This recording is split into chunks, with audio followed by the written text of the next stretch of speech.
The honourable prime minister Modi ji, आपको हम बहुत रिस्पेक्ट करते हैं। आप देश का प्राइम मिनिस्टर है, आप सीनियर है एज में,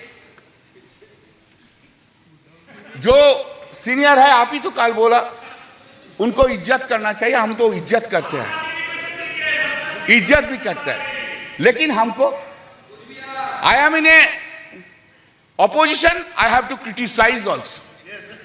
Then this is my role. That's the reason people of the Srirampur parliamentary constituency has chosen by a margin of 1,75,000 votes. बहुत ज्यादा मोदी जी का ऊपर से, बहुत ज्यादा। तो Modi ji, why are you having so much hatred, vindictive attitude to the opposition parties? Why? In a democracy, opposition party will always criticize the ruling party, and that is the foundational job of the opposition party.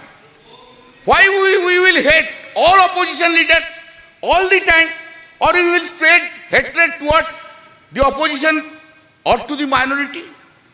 I never heard, sir, sorry, for long 10 years I have never heard from Modi ji any sweet words, any soft words towards the opposition is concerned. Any soft word, any sweet words.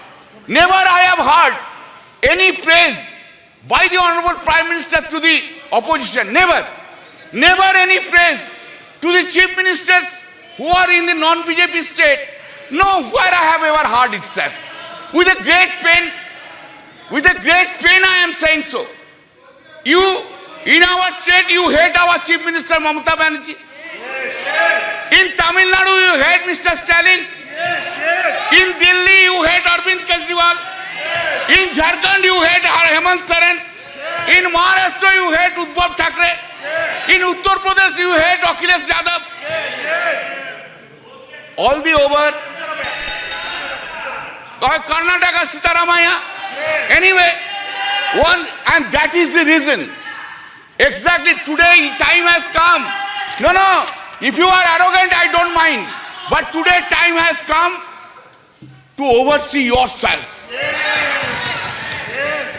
To oversee this arrogancy, this hatred, this vindictiveness have downgraded the popularity of Mr. Narendra Modi in India itself. You must appreciate that. This is the point which you have taken. Sir, what is called stable government with clear majority? What is called? Since BJP has lost 63 seats and not having majority on the basis of the strength of every political parties, you wish to redefine the term stable government. You are rewriting the term stable government. Fantastic procedure. आपने बोला था ना, अब की बार 400 पार बोला था, खेल शुरू हो गया था सर, खेला हो शुरू हुआ ना, खेल तो बहुत सा खेल है सर, चू कित कित भी खेल है, चू कित कित में चू धरा 400 में, कित कित कित कित कित कित कित कित कित कित कित कित कित कित कित कितना हुआ 240, वो गेम में भी हारा गया। सर हम तो आपको ही देख रहे हैं, हम किसी को नहीं देख रहा। एक बार देखने से साइड से आपको ही देख।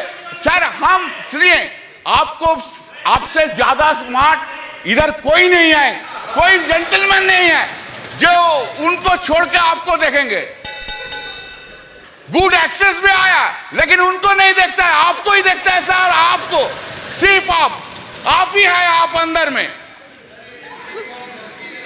Now said, people of this, remember your attitude towards opposition. You could not fulfill your promise, whatever you made in every field, either in मन की बात और in दिल की बात। मोदी जी का गारंटी है, लेकिन मोदी जी का गारंटी में वारंटी नहीं है sir. Public there is no warranty, guarantee है लेकिन वारंटी नहीं है। हम उस बिहार की बेटी हैं सर जो इस देश की रीढ़ की हड्डी है। वो चाहे आपके कॉर्पोरेट सेक्टर्स हो, वो चाहे आपके सॉफ्टवेयर आईटीज हो, वो आपके इंफ्रास्ट्रक्चर को खड़ा करने वाले मजदूर हो, वो आपके घर के सहयोगी हाथ हो। हर घर में सर एक बिहारी है, आपके घर को घर बनाने वाला आदमी बिहारी है। बिहार का उत्थान अब अडिग है और बिहार के विकास में अब कोई भी बाधा नहीं आएगी। रीजनल फेवरेटिज्म की बात करते हैं सर, 2004 में डीएमके पार्टी के समर्थन के लिए तमिल को क्लासिकल लैंग्वेज घोषित कर दिया गया था और उसके लिए एक यूनिवर्सिटी की स्थापना भी की थी। तब बिहार वासी को और बिहारियों को कोई दिक्कत नहीं था, पर आज जब बिहार को ज्यादा मिल रहा है तो विपक्ष को इतनी तकलीफ क्यों हो रही है? बिहार में आज जीडीपी का मतलब है ग्रॉस डोमेस्टिक प्रोडक्ट, बट जब विपक्ष की सरकार थी तो बिहार में जीडीपी का मतलब था गुंडागर्दी, डकैती और पॉवर्टी। हम बिहार में जमीनी स्तर पे काम करते हैं, इन लोगों ने बिहार में जमीन हड़पने के लिए काम किया है। हम दोनों में बस यही अंतर है। संविधान विरोधी कहते हैं, और नेता प्रतिपक्ष भी जब राष्ट्रपति अभिभाषण के धन्यवाद प्रस्ताव में बोल रहे थे तो जितने बार उन्होंने भारत का नाम नहीं लिया था उससे ज्यादा वो चाइना के बारे में बात कर रहे थे। और ये इनका एक ट्रेडिशन रहा है कि चाइना के मॉडल से ये बहुत प्रभावित रहते। नेशनल एडवाइजरी काउंसिल भी चाइना से प्रेरणा लेकर के ही स्थापित की गई थी। हम राहुल गांधी जी को बस यही कहना चाहेंगे, राहुल गांधी जी, ज्यादा चीनी देश के लिए और सेहत के लिए, दोनों के लिए हानिकारक है।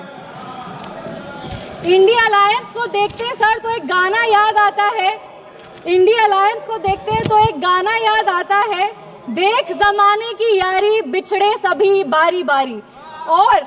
और Bihar election will be the last nail in India alliances coffin.